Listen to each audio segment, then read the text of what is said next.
اور صفحے کے شروع سے لائن نمبر 6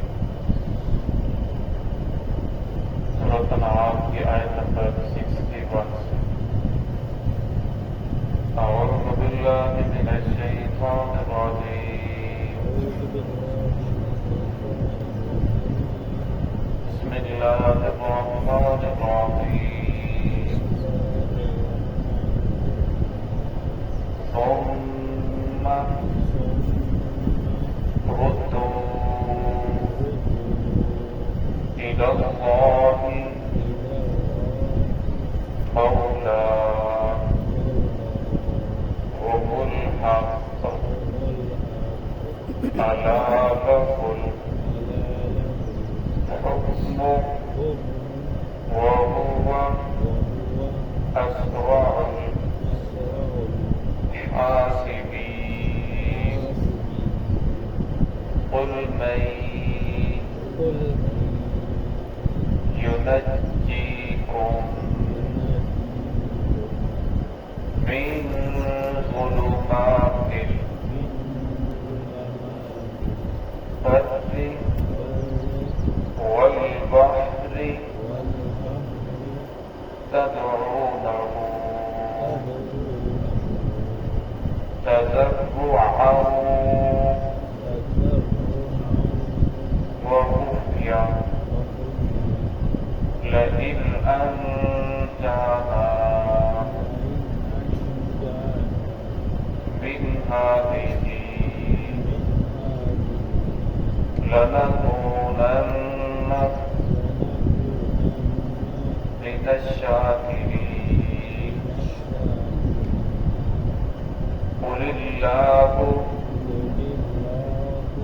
ينجيكم منها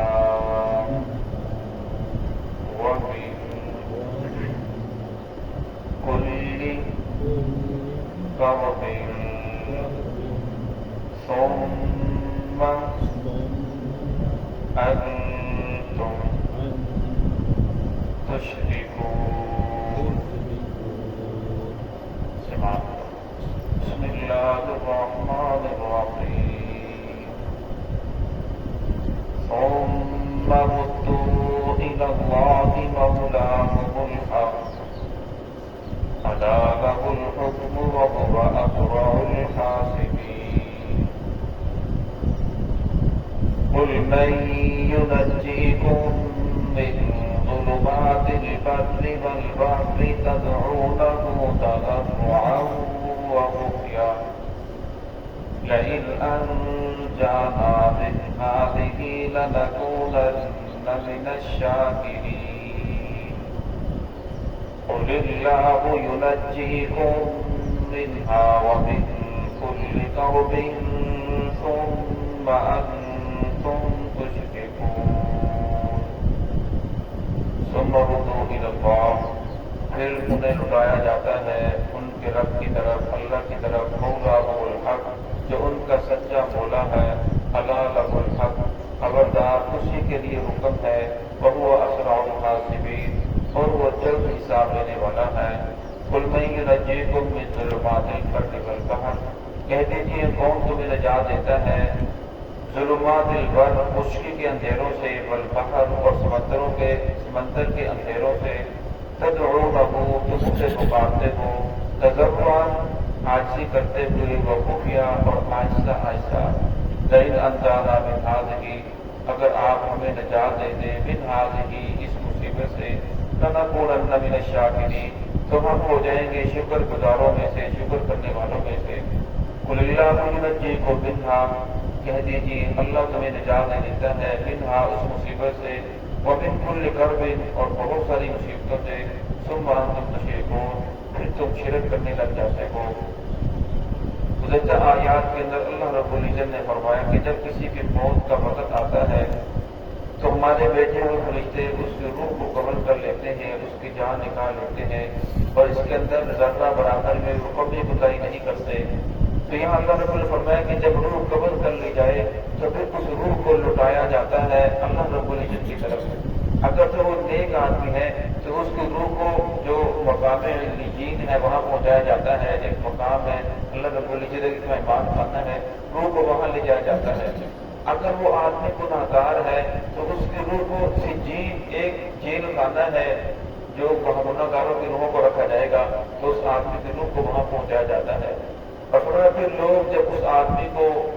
غسل دینے کے بعد، کفن پہنانے کے بعد، جنازہ پڑھنے کے بعد کندھوں پہ اٹھا کر لے جاتے ہیں اور میں قبر کے اندر دفن کرتے ہیں، مٹی ڈال رہے ہوتے ہیں تو آدمی زندہ ہو جاتا ہے۔ اس کی قبر کے اندر فرشتے آ جاتے ہیں، اس سے پوچھتے ہیں من ربک کا، تیرا رب کون ہے؟ من دینک کا،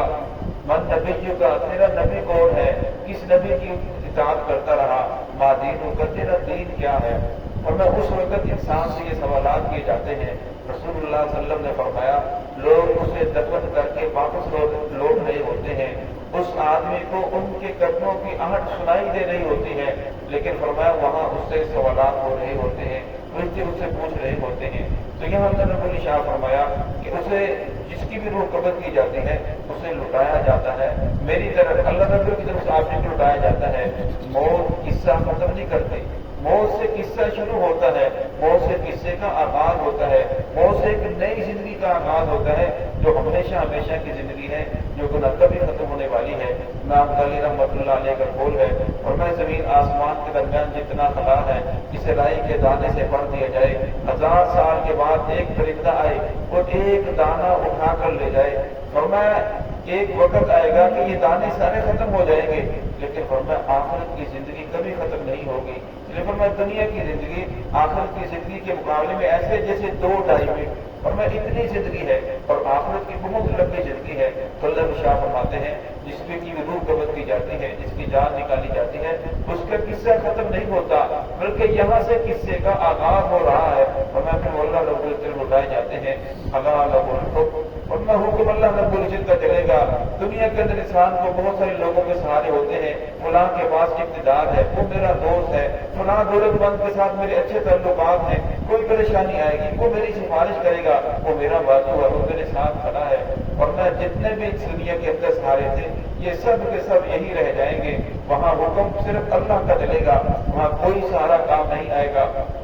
وہاں وہی سہارا کام آئے گا جو دنیا کے اندر نیک عمال کی اچھے اگر ہم عمل کر کے گیا تو پھر کسی کے سہارے کی وہاں ضرورت نہیں ہوگی۔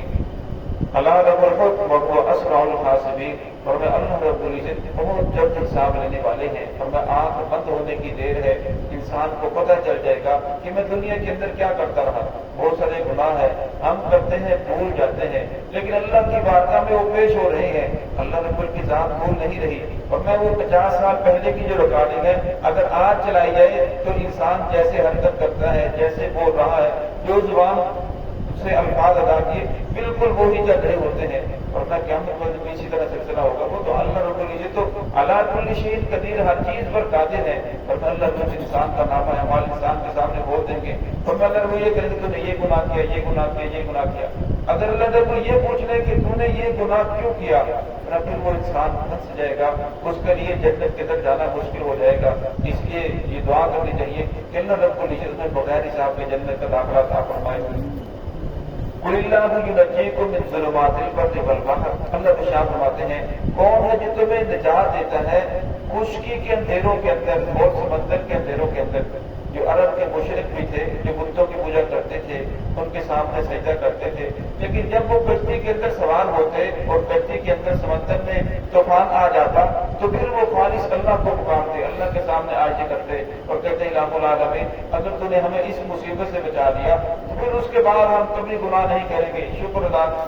گزار بندے بن جائیں گے، اللہ کرنے والے بن جائیں گے۔ آج ہم دیکھتے ہیں جو آدمی بیمار ہو جائے اور بیماری اس کی یہاں تک پہنچ جائے کہ وہ موت کے منہ میں چلے جائے، زندگی کی امید سے ختم ہو جائے، پھر وہ دعا کرتا ہے الہ العالمین اگر تو اب مجھے صحت عطا کر دے، اس بیماری سے، اس تکلیف سے، اس پریشانی سے مجھے نجات دے دے، پھر میں کبھی نہ شکری نہیں کروں گا، پھر میں نمازیں پڑھوں گا، اللہ کروں گا۔ لیکن فرمایا جب اللہ رب کی ذات بندے کو صحت عطا کر دیتے ہیں، اس بیماری کو ختم کر دیتے ہیں، اور پھر وہ آہستہ آہستہ بھول جاتا ہے، پھر وہی برے کاموں کے اندر، نافرمانی کاموں کے کاموں کے اندر ملوث ہو جاتا ہے۔ لیکن یہاں اللہ نے شاہ میں تدعونہ تضرعا وخفیا، وہ پکارتے ہیں اپنے رب کو تضرع